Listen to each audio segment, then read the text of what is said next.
بسم اللہ الرحمن الرحیم اللہم صل علی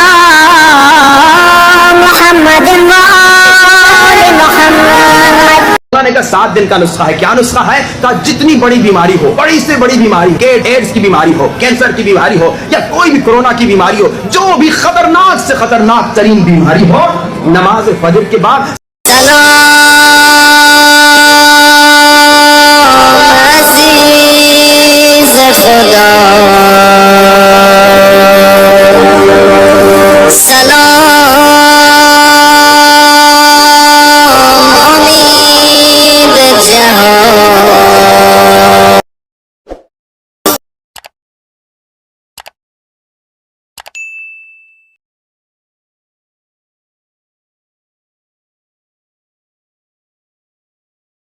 کا 7 دن کا نسخہ ہے۔ کیا نسخہ ہے؟ کہ جتنی بڑی بیماری ہو، بڑی سے بڑی بیماری، ایڈز کی بیماری ہو، کینسر کی بیماری ہو، یا کوئی بھی کورونا کی بیماری ہو، جو بھی خطرناک سے خطرناک ترین بیماری ہو، نماز فجر کے بعد 7 دن تک اس پہ عمل کرو۔ کمال کا نسخہ ہے۔ مگر ایک بات یاد رکھیے گا، دیکھیے اہل بیت کے نسخے ناممکن کو ممکن بناتے ہیں۔ میں قسم کھا کے کہہ رہا ہوں، اہل بیت کے نسخے مردے کو زندہ کرتے ہیں۔ قسم کھا کے کہہ رہا ہوں، ہم نے دیکھا مشہد میں ایک مومن نے معجزہ سنایا۔ اس نے کہا مولا رضا کے حرم میں ہم گئے، ایک آدمی کا ہاتھ نہیں تھا، اس نے فقیری کی، اس کا ہاتھ نکل آیا۔ کیا دنیا میں ایسی چیز کبھی دیکھی آپ نے؟ مگر در اہل بیت پہ ایسی چیز دیکھی۔ کیا وہ واقعہ بھول گئے؟ اس شخص نے جس نے گناہ کیا تھا، جس کا ہاتھ کاٹا گیا، پھر مولا نے اسی کا ہاتھ واپس اسے دے دیا۔ اہل بیت کا در ایسا در ہے جہاں ناممکن ممکن ہوتا ہے، مگر ایک شرط ہے۔ شرط کیا ہے؟ جب اہل بیت سے مانگو نا، جب اہل بیت سے فقیری کرو نا، تو جس زبان سے مانگ رہے ہو اس سے گناہ نہ ہو، تمہارے کان گناہوں سے پاک ہو، تمہاری آنکھیں گناہوں سے پاک ہو، تمہارے ہاتھ گناہوں سے پاک ہو، تمہارے ساتوں اعضاء گناہ سے پاک ہو۔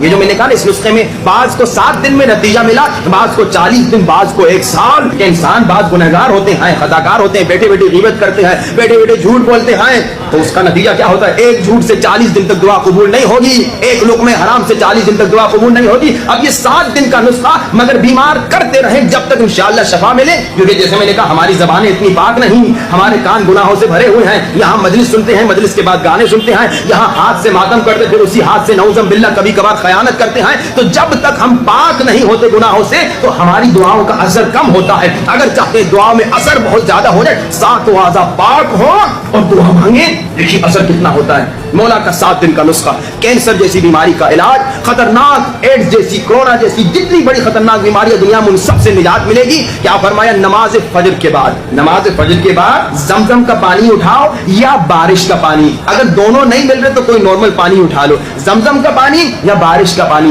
اس پہ 100 مرتبہ صلوات پڑھو، اللہم صلی علی محمد و آل محمد وعجل فرجہم، پھر 70 مرتبہ سورہ فاتحہ الحمدللہ رب العالمین، پھر 70 مرتبہ توحید، 70 مرتبہ ناس، 70 مرتبہ فلق، قل هو اللہ احد، قل اعوذ برب الناس، قل اعوذ برب الفلق، اور 70 مرتبہ آیت الکرسی ہم فیہا خالدون تک، اور آخر میں بھی 100 مرتبہ صلوات اللہم صلی علی محمد وآل محمد وعجل فرجہم۔ ہر روز اس پانی پہ دم بھی کرے مریض، پیے بھی، اور جہاں تکلیف ہے وہاں لگائے بھی، اور نا امید نہ ہو، یقین کامل سے مانگے۔ اعضاء پاک ہوں گے تو 7 دن میں شفا ملے گی بڑی سے بڑی بیماری سے۔ لیکن اگر گناہوں میں انوالو ہوگا انسان، تو کسی کو 40 دن ہم نے دیکھا لگا، کسی کو 1 سال لگا، لیکن 1 سال کے بعد اس کو شفا ایسی ملی کہ آپ حیران ہو جائیں گے۔ اہل بیت کے در سے ہر شے ملتی ہے۔ خدا اہل بیت کے در پہ یقین سے آئیے، اور اہل بیت کے در پہ طاہر بن کے آئیے۔